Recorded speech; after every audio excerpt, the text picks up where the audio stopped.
gosh, the sun is shining and all of my favorite plant friends are popping up right now. Speaking of plants, what are you growing this year? Do you know? Do you know what kind of medicine will be in your garden? Or are you still trying to figure it out?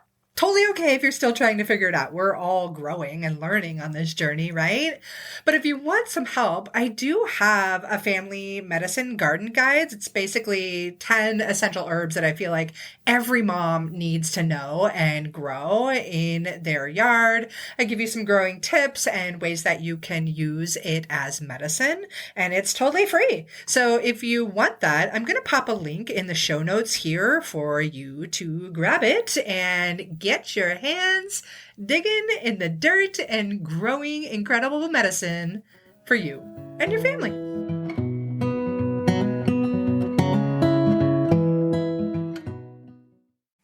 Hello, hello, and thank you so much for taking time out of your day to tune into this podcast and learn a little bit more about how you can use herbs and plants as medicine.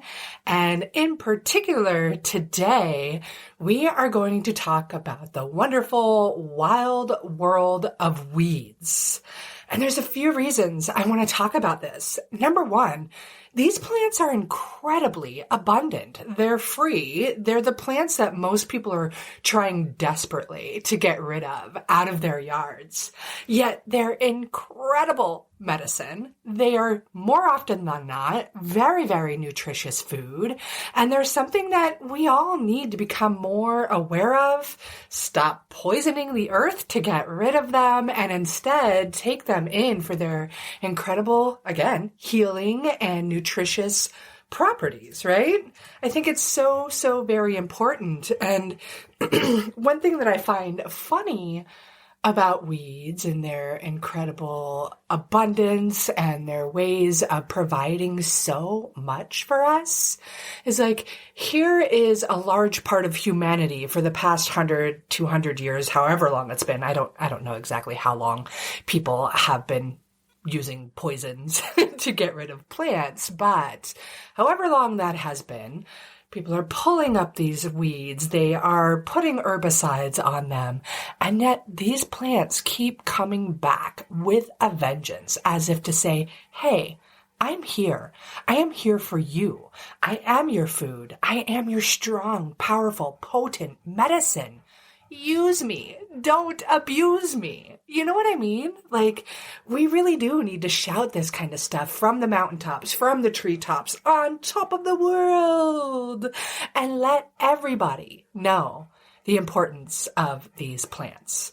And I gather that, like, yeah, you're listening to this podcast, so you probably already know that things like dandelion and that plantain or burdock are all amazing foods and medicine, and you're likely not poisoning your yard. If you are, please, I highly encourage you to stop doing that. If your neighbors are, have them listen to this episode. Give them some other dose of knowledge and information, sharing how important these plants are for our ecosystems, for our own individual bodies, as food, as nourishment, as medicine.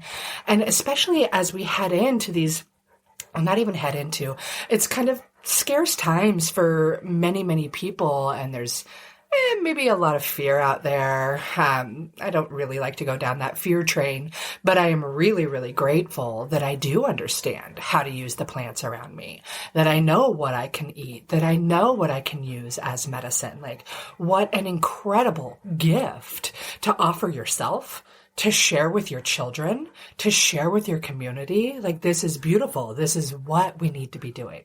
This is why we need to make herbalism spread like wildflowers. And if you hear like panting in the background of this episode, I apologize. It's my puppy Pepe, who's not so much a puppy anymore. He's like 14 and a half. He's an Aussie Shepherd Border Collie. He is really, really handsome.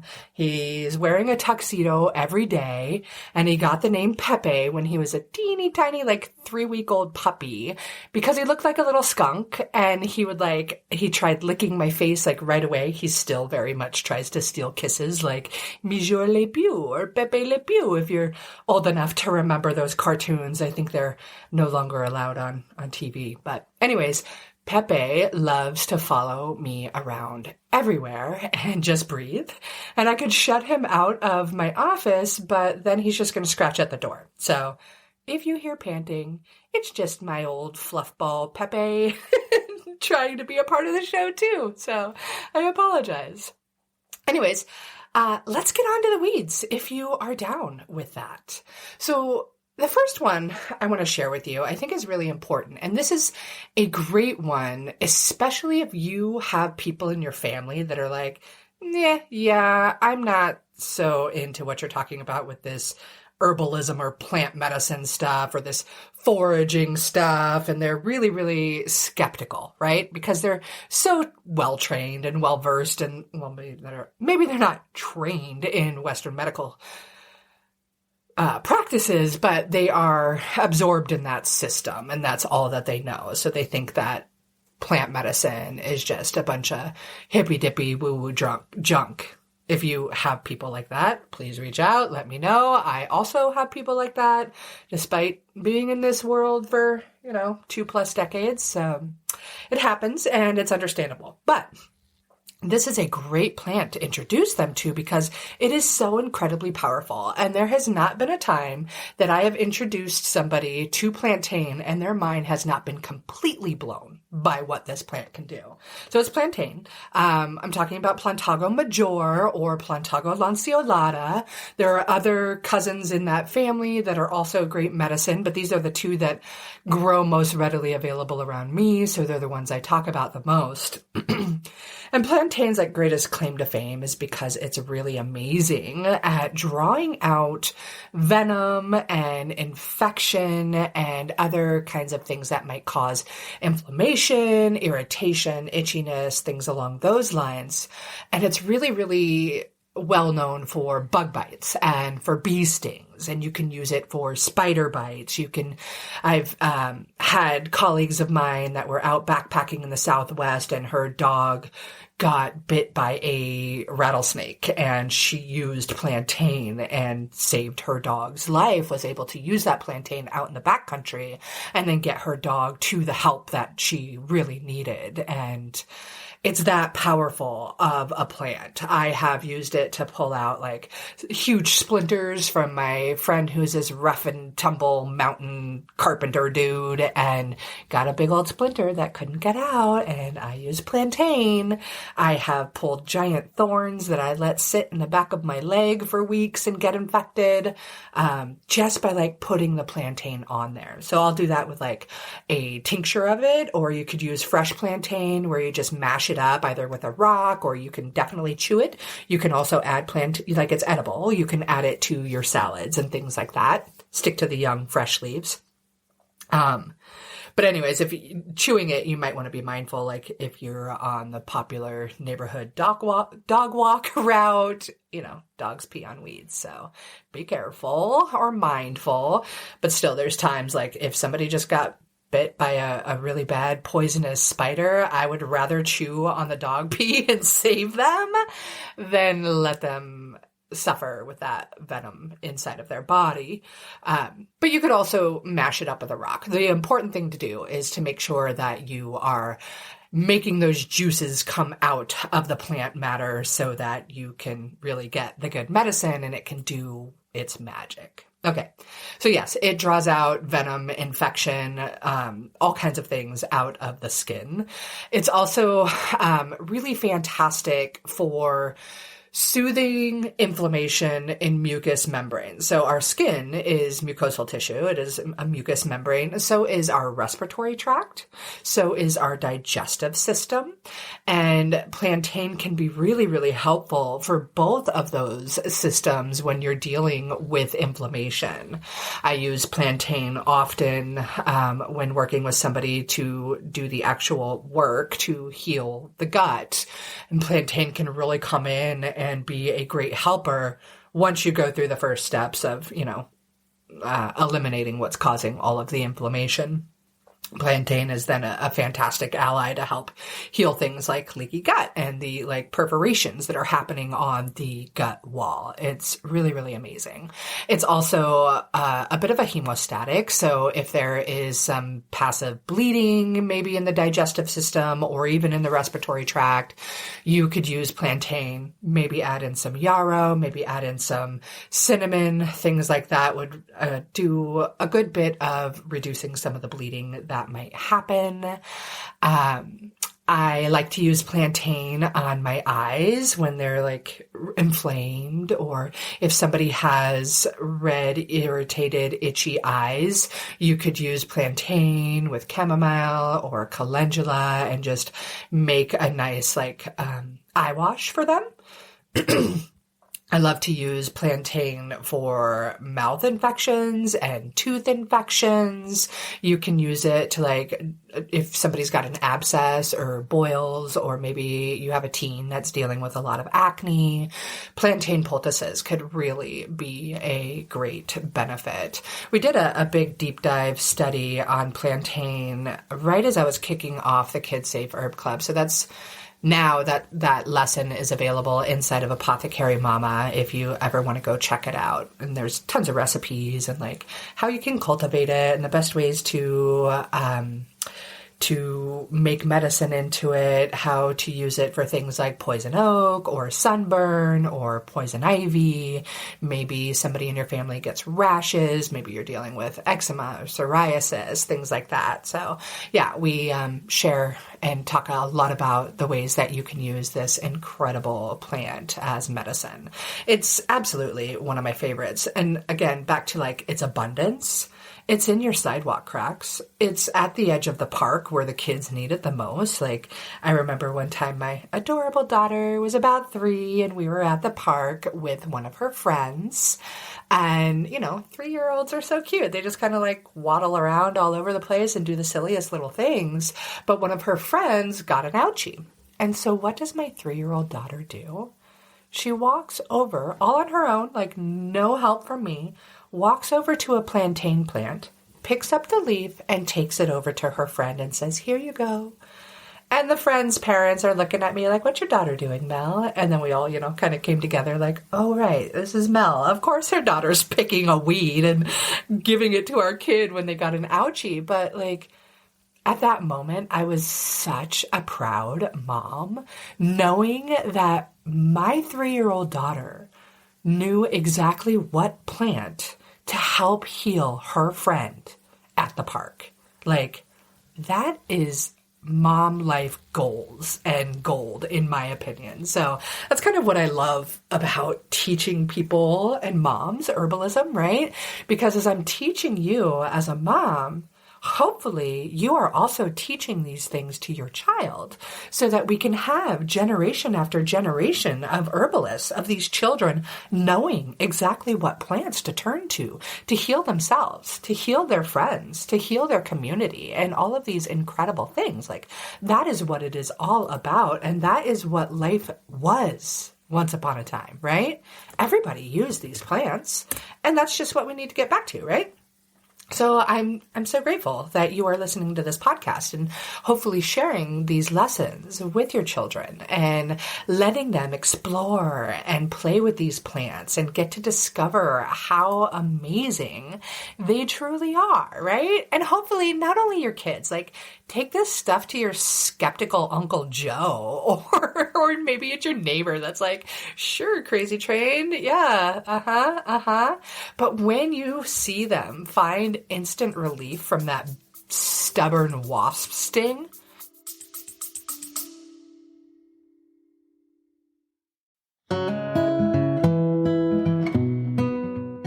Hey, I wanted to take a quick pause to show some love and gratitude to our sponsors of the Herbalist Path podcast, who make this show possible for me and possible for you too.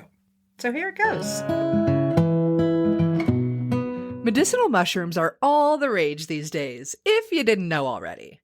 And with great reason, because they are powerful medicine that can improve your health and your life in so many different ways when they're well made.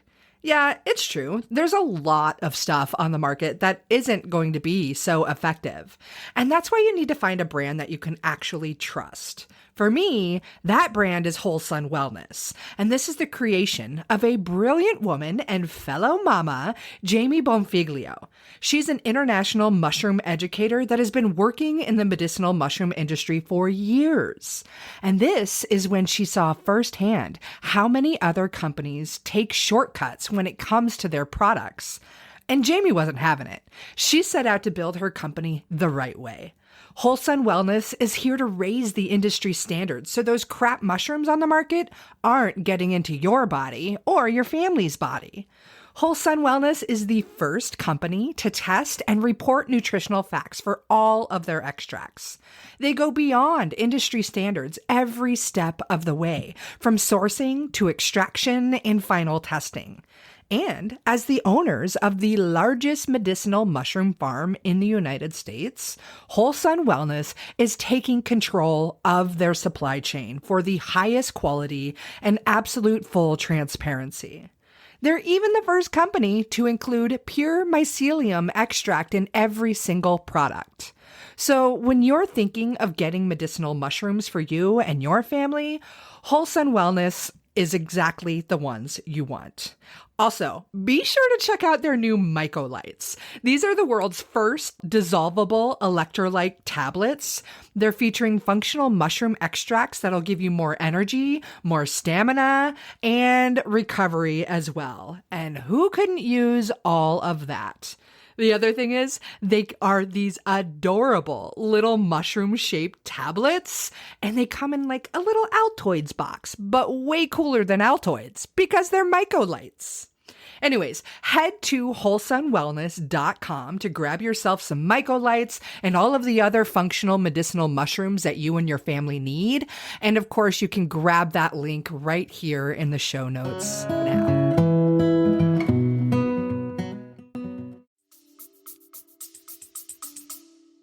And they are looking at you like you are the craziest thing, and holy cow, how in the heck did you do that? Like, that's gold. That's magic. Anyways, I hope that you do that. So that's my little spiel on plantain. I love it. It's amazing. It is so abundant, and it wants to be your medicine and your food. So check it out. Get to know it. When you do, let me know. And if this is new for you, and you find this information amazing, will you do me a huge favor and just like screenshot this episode and tag me on social media? Because then more people will learn about this, they will hear about it, and I will know that you are loving the content I'm bringing you. Yeah, that would be fun. Thank you. So let's talk about the next plant. The next one actually was our herb of the month this month. It is currently April as I am recording this, and we have been doing this deep dive study. Actually, in about an hour and a half, I'm doing the Herbal Show and Tell inside of the Kids Safe Herb Club, where everyone's going to come together and talk about what they learned about dandelion or Dandelion.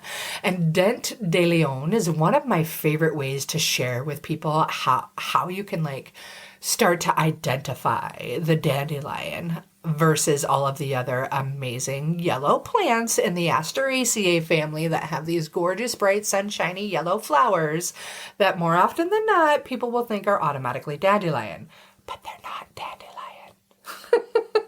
So if you think about Dandelion, it means tooth of the lion.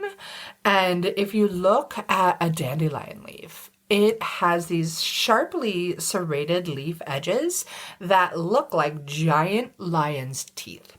Okay, so think about that, because there are quite a few other plants that have more wavy edged leaves and things like that.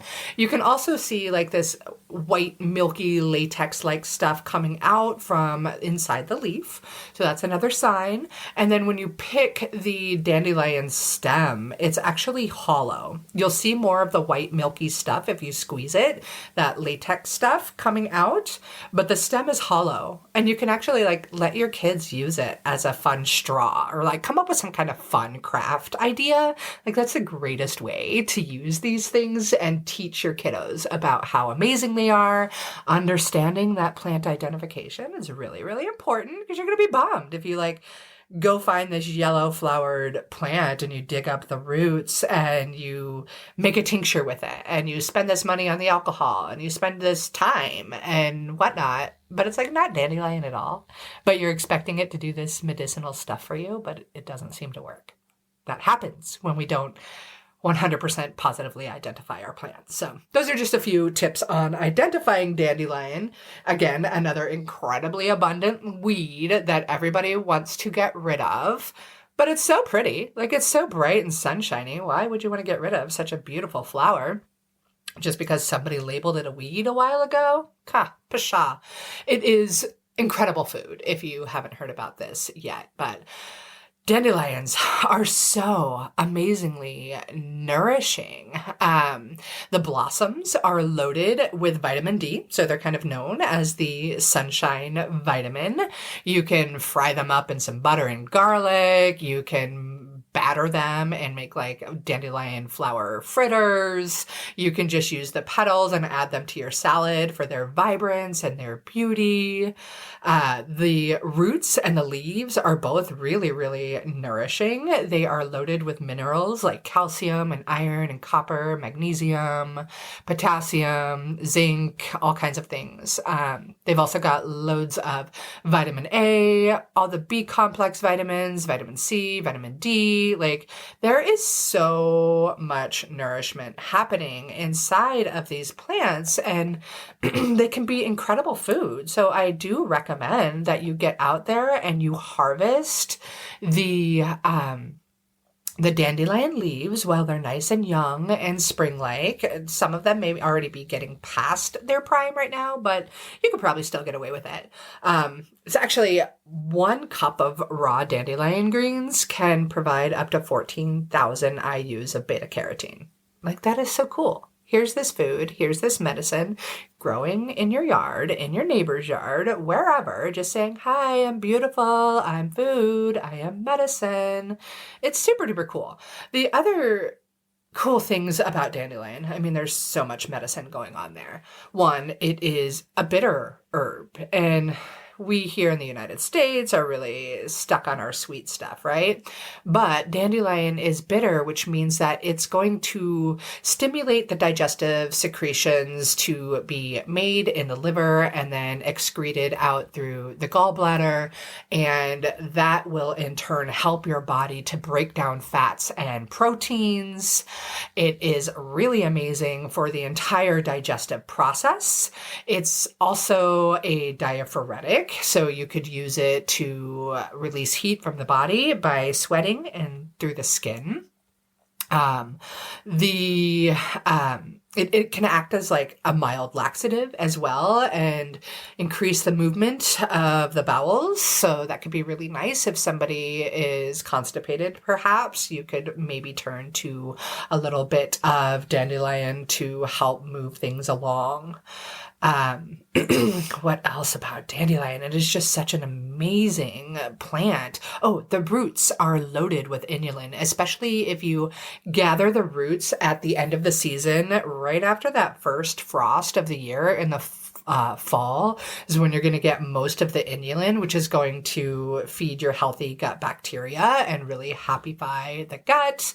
It can help with skin issues. So somebody dealing with eczema or psoriasis or acne, what have you, if you've got a skin issue, our skin is our largest organ of the body. It is a sign that there is something internally happening. Maybe your liver is having some problems in life, and dandelion is very much a liver-loving herb. Actually, our latest deep dive workshop in Apothecary Mama is all about the liver, how it functions, how it's so important that we work with the liver, especially when it comes to using plant medicine and everything else in life. but that when we treat the liver well, we are treating the rest of our body well. And when there is a skin condition in the world of herbalism, we look to the liver first. So dandelion can be a really, really great hepatic herb for you to check to. There's definitely some studies showing that dandelion root can help with anti-tumor effects and really help those dealing with cancer. Of course, I'm not going to go into that kind of stuff here on this podcast today. Dandelion can help with all kinds of inflammation, right? We've already talked about the skin inflammation and a bit of the digestive system going on, but like if somebody's dealing with arthritis or fibromyalgia or dealing with stiff joints, or maybe you're somebody that gets really swollen, and especially when it's time for your menstrual cycle, or maybe you are dealing with swollen kinkles, or your eyelids are puffy, your feet are puffy, your breasts are puffy. You could turn to dandelion because it is a fantastic diuretic. Actually, the French name is pissenlit, which means to piss the bed, because dandelion is such a diuretic, meaning that it makes you urinate a lot, which is a great way to detoxify the body, to rid your body of things that don't need to be there.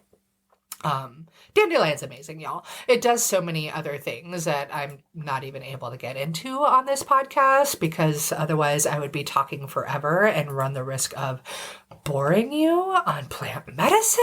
Could anybody really be bored by plant medicine? Or is that just me? Like, I love this stuff.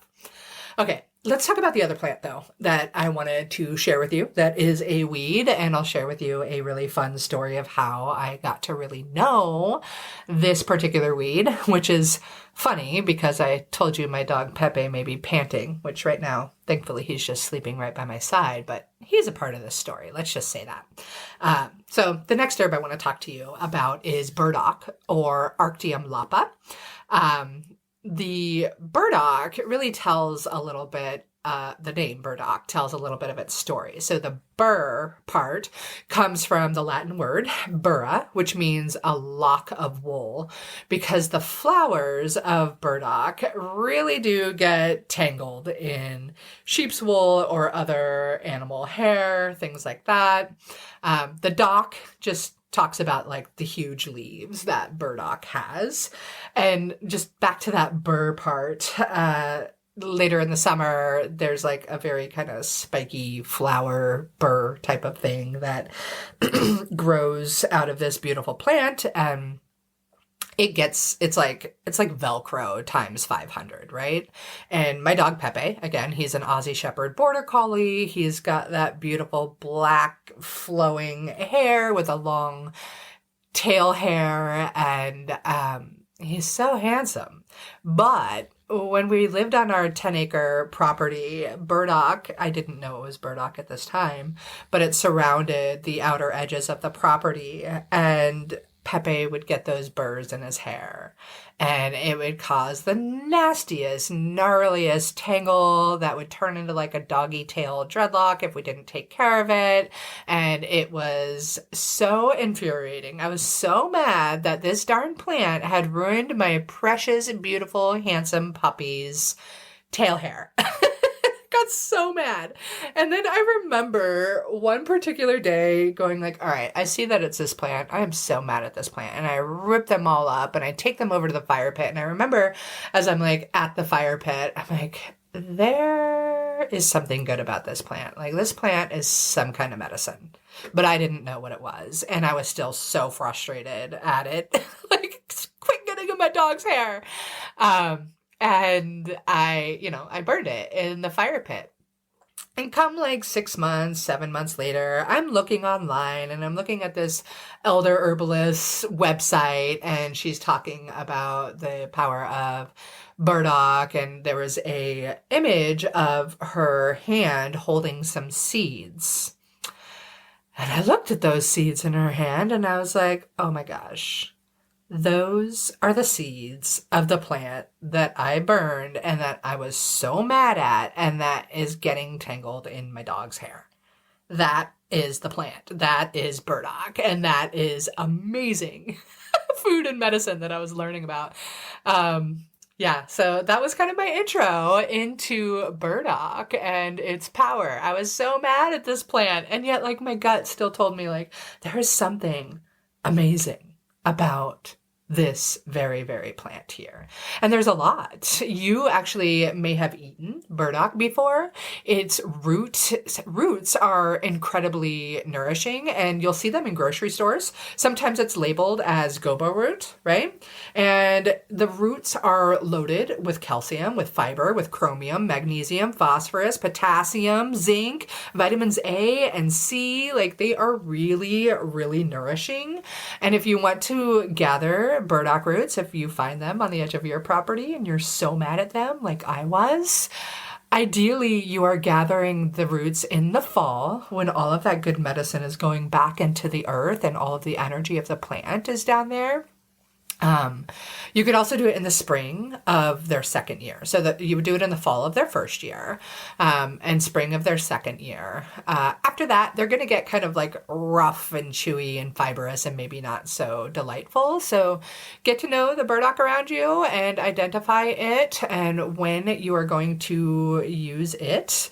The roots, again, they're another one who's loaded with inulin, which is a soluble fiber that is going to do a really great job of feeding your gut bacteria, the good guys, the ones that you want. So it's like basically a prebiotic party in your digestive system, getting you ready for, I don't know, health and happiness and a wonderful life. It's also really nice for the liver. So this is definitely an herb we're talking about in the liver lesson inside of Apothecary Mama. It helps to detoxify the liver and gently break down fats and proteins in a much more efficient way. This is definitely an herb an herbalist might turn to when somebody's dealing with those skin conditions, right? When we have skin conditions, we want to look to the liver. So when we're talking about eczema and psoriasis and acne and things like that, definitely what we want to do. You can add it to your meals. It's really, really easy. You can make stir fries and soups and stews and all kinds of great things out of burdock root. I highly, highly, highly recommend adding it to your life. The burdock seeds, those are a fantastic diuretic. So if somebody is dealing with edema or swelling, and maybe it's because you have an excessive amount of sodium in your body, or maybe you get really bloated during your menstrual cycle, you might really benefit from using burdock seed, especially about 2 weeks prior to your cycle, to help reduce some of that swelling and discomfort that's caused with the swelling as well.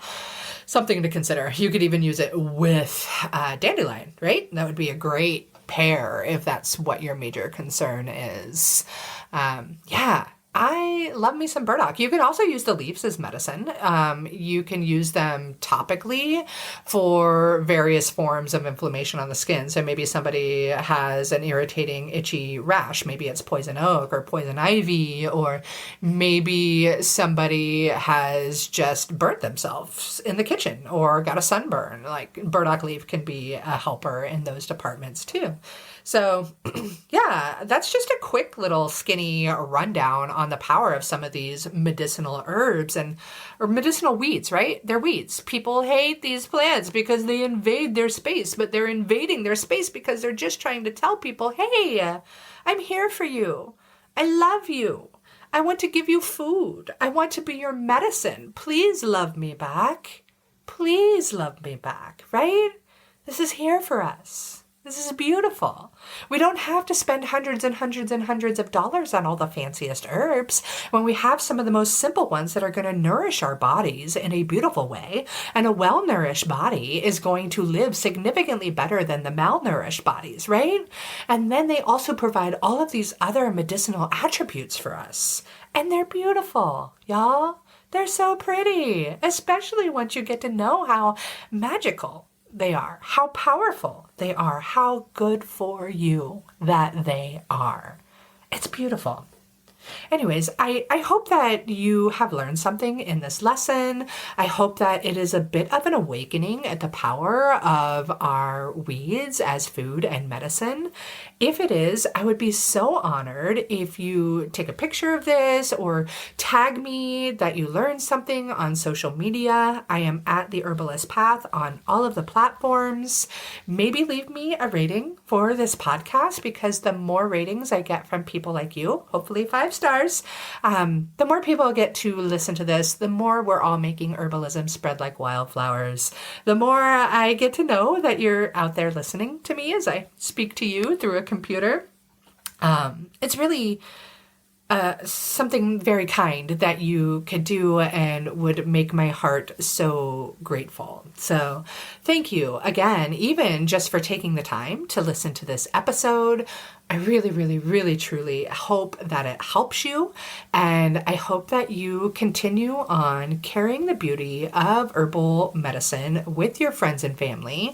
Make this stuff spread like wildflowers and have yourself a magnificent day. Thanks.